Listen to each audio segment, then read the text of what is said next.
C'est parti pour la vidéo de présentation du programme WinUHA en version 2.0 RC1. Je vais ouvrir ma machine virtuelle.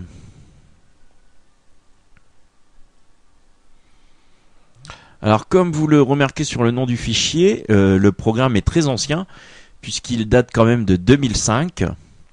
En plus, ce n'est pas une version finale, c'est une version RC1 et comme on va le voir dans la présentation, il y a quelques bugs quand même. Alors vous allez me dire pourquoi l'avoir sélectionné dans les fiches. Tout simplement parce que c'est un des meilleurs compresseurs encore à l'heure actuelle. Vous pourrez aller voir notre dossier sur les compressions de fichiers qui se trouve dans Windows utilitaire, dans les tutoriels. Et vous vous rendrez compte que ce n'est peut-être pas le plus rapide, mais c'est un des meilleurs compresseurs, même à l'heure actuelle. Je vais lancer l'installation. Suivant.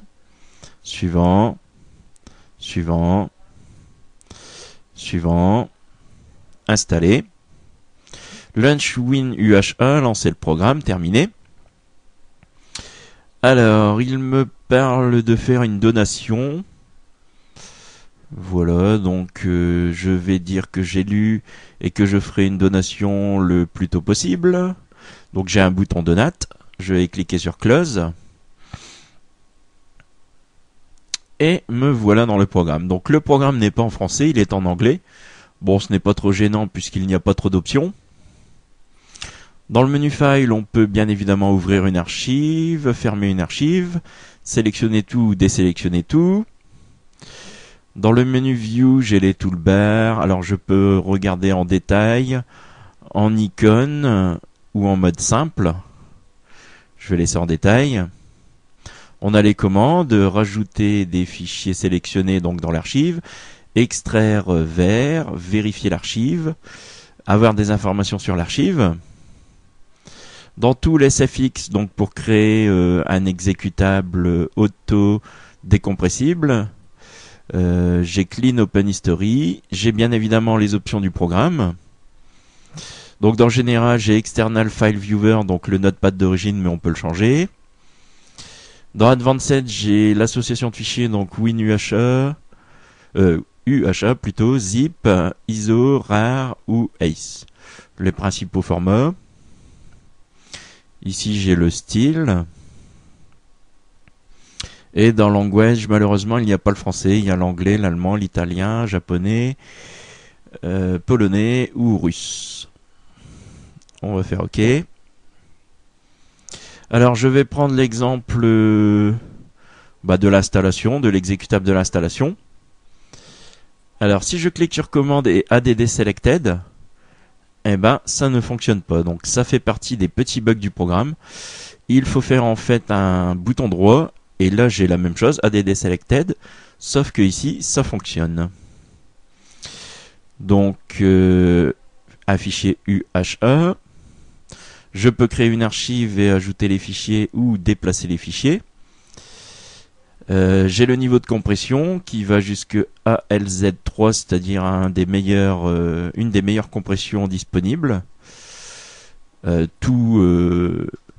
Tout utilitaire de compression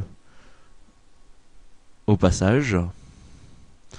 On va faire OK.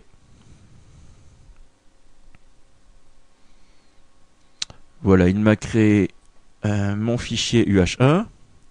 Je vais par exemple créer un dossier, un nouveau dossier. Double-clic sur mon fichier UHA.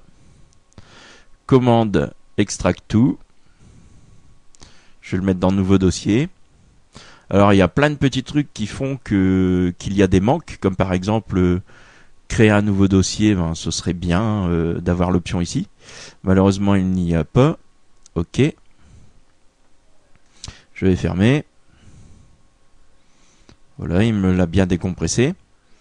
Alors malheureusement, si je me mets sur mon fichier UHA et que je fais un bouton droit, je n'ai pas de menu contextuel. Par exemple, moi j'ai installé 7-Zip. Avec 7-Zip, j'ai un menu contextuel qui me permet de décompresser très rapidement. Là, malheureusement, le programme, il n'y a pas d'option comme ceci. Je vais refaire un double clic. Alors on va essayer dans les tools le SFX, donc pour convertir en exécutable. Alors je vais l'appeler essai.exe.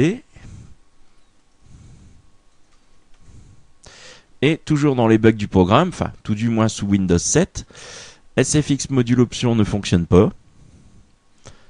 Et tout simplement SFX ne fonctionne pas. Si je fais OK, il ne fait rien du tout. Donc si vous voulez créer un exécutable avec votre fichier de compression, autant le créer tout de suite, puisque convertir un fichier UH1 en exécutable, l'option ne fonctionne malheureusement pas dans le programme.